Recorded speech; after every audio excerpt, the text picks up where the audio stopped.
Hey, it's your guy Tyrrell back with the interviews. In today's video, we're going to break down how Frank Lampard won the tactical battle over Ole Gunnar Solskjaer to help Chelsea advance to the FA Cup final. When we break down the game and we do look at the board, we have both sides playing in a back three, Chelsea more of a 3-4-3, and Manchester United starting that game in a 3-4-1-2. In games where both sides do adopt similar formations, we end up seeing them cancel each other out. But here, what we ended up seeing was that both sides approached the game in different manners.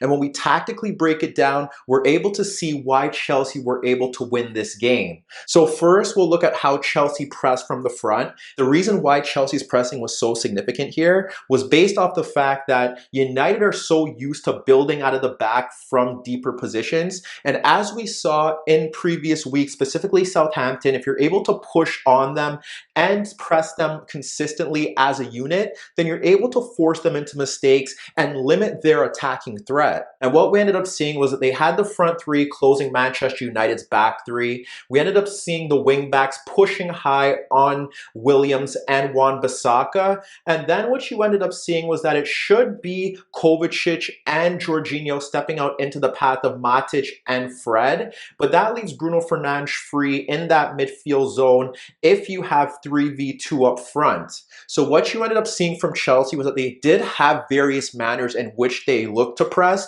to ensure that Bruno Fernandes couldn't be the free man in that midfield zone. So that means that Chelsea has 3v2 at the back, and Zuma would be providing cover for Azpilicueta on Rashford or Rudiger on Daniel James. What we ended up seeing was at times when Chelsea was a bit deeper, Rashford would be closed down by Azpilicueta or Reece James if he dropped off a bit deeper into that midfield zone and searched for the ball, but that varied on Rashford's movement and which Chelsea defender was closer to him. So Chelsea were able to cope with Bruno Fernandes' threat in that midfield zone based off the fact that United were persistent with building out of the back. So for instance, if the ball was shifted out to United's right-hand side, that would see Mason Mount pressing Bailly, but that would leave Nemanja Matic free based off the fact that Jorginho wouldn't step into his path and stick on Bruno Fernandes. So what would happen there is that Willian would tuck in narrow into that midfield zone and sit on the free man in Matic, and there were actually some scenarios where Willian was able to dispossess the Manchester United midfielder. So with that being said, if the ball was shifted out to the right-hand side and you had Willian stepping out into the path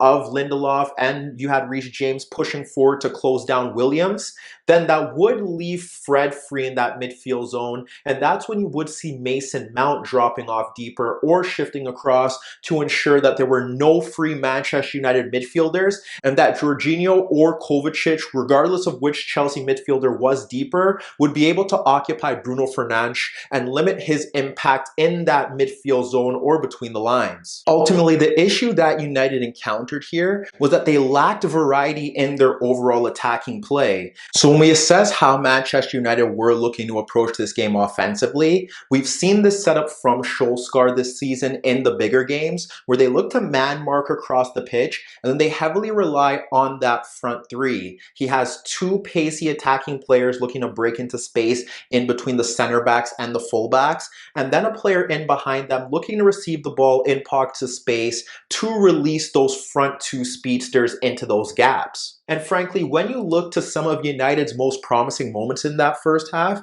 they all stemmed with Bruno Fernandes finding space in that midfield zone and looking to play through balls into Daniel James and Rashford pushing forward. But the problem here was that he simply lacked that final ball. You can look to the earlier stages of that first half where Bruno Fernandes dropped deeper into that midfield zone and tried to connect with Daniel James breaking in behind, but the pass was overhit. Later on, Matic was able to square a free ball into the path of Fred. Before Jorginho and Kovacic could step to the Brazilian, you had Bruno Fernandes peeling to the left of Kovacic where he was able to receive the ball, and he tried to play a reverse pass in between Zuma and Rudiger for Daniel James, but Rudiger was able to clear those lines. There was a pressing breakdown from Chelsea that witnessed Lindelof slide the ball across Willian into a pocket of space for Bruno Fernandes, and what we ended up seeing there was that Giroud and Willian were occupied by Matic as they were ball watching, and Bruno Fernandes simply slid the ball in that that gap between Zouma and Azpilicueta for Daniel James, but his pass was overhit. Meanwhile, when we look to how Chelsea looked to approach the game, they wanted to have the fullbacks in Reece James and Marcos Alonso pegging back Brandon Williams and Wan-Bissaka, and they had Willian and Mount within close proximity of Giroud to try and play off him. However, United did look to press from the front as well, but they encountered a few issues based on their overall shape, because you have Daniel James and Rashford stepping out to Rudiger and Azpilicueta, but that leaves Zouma as the free man. Bruno Fernandes was tasked with pressing the deepest Chelsea midfielder, whether it be Jorginho or Kovacic, but even when Bruno Fernandes looked to step into the path of Zouma, you would have Jorginho and Kovacic drop to either side of him, and that created passing lanes for Chelsea to build out of that press. Ultimately, United did shift into a 5-2-3 out of possession because they needed Fred to step into the path of Kovacic with Matic tracking the movement of Jorginho to ensure that Chelsea couldn't build out of the back, based off the fact that they already had the wing backs stepping to the Chelsea wing backs. It took United about 4 minutes to get that pressing right, but when you look at that overall press here, there are only a few scenarios where you can see Chelsea breaking out of it. It's through Kovacic's ability to evade the press, and we did see him throughout that game getting beyond Fred with his dribbling. You could look to play in Mason Mount, who could drop off deeper and pull out Bailly, because Bailly probably wouldn't want to drop off into those midfield zones. Lindelof was consistently tight on Willian, and that only leaves Olivier Giroud, who was a key player in Chelsea's ability to bypass that United press. We saw Giroud dropping off of Maguire and ahead of Fred to receive Zouma's headed clearance, and he was able to chest the ball down into the path of Kovacic unmarked in that midfield zone, and Chelsea were able to push forward. When we look to another example, we end up witnessing Manchester United trying to close down Chelsea's left-hand side. You have Wan-Bissaka closing down Marcos Alonso, Bruno Fernandes ahead of Rudiger, and Rudiger clips that ball into the path of Giroud backing into Maguire, and he's able to link play with Mason Mount, and that link-up play ultimately led to a Chelsea chance. The other key factor that should be noted here was Azpilicueta's movement. He was able to break into United's third by simply running off Rashford, who wasn't looking to track him. And although you can say that perhaps if United win the ball, then they have a free outlet for Rashford to push forward, they're still taking a gamble, and this has been a consistent theme throughout Solskjaer's reign. What ended up happening here was that Azpilicueta started to get into good attacking moves down that right-hand side, and even though Matic did shift over to ensure that there wasn't an overload, ultimately when you break down Chelsea's winning goal, it factored in both of those key themes. Giroud winning a long ball from Rudiger as he was pressed by Daniel James, and that ultimately led to that Chelsea build-up play down the right-hand side where you have Reece James drifting laterally to occupy Matic, and then Azpilicueta and Willian combining, where you end up seeing Azpilicueta making an underlapping run between Williams and Matic to receive Willian's pass, and then he's able to deliver a quality cross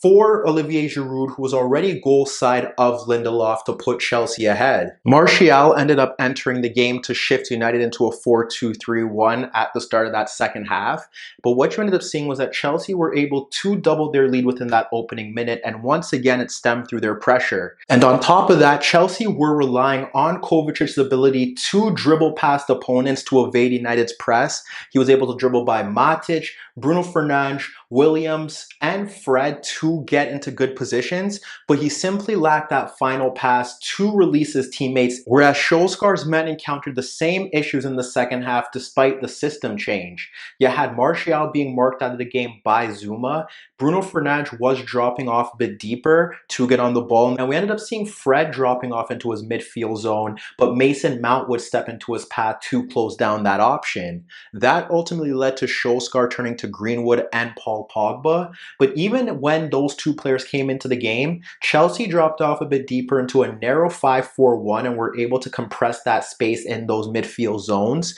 based off the fact that they were disrupting Pogba and Matic from getting onto the ball. And when you look at the overall shape of United, Chelsea were fairly comfortable. They had Willian ready to cope with Williams if he pushed forward, and then when you look at that forward line, Rashford was marked out by Reece James and Azpilicueta. Like I said, Zuma was tracking the movement of Martial, and then Rudiger was sticking tight to Greenwood when he dropped off a bit deeper, and he could have some help from Marcus Alonso if he tucked in a bit narrow.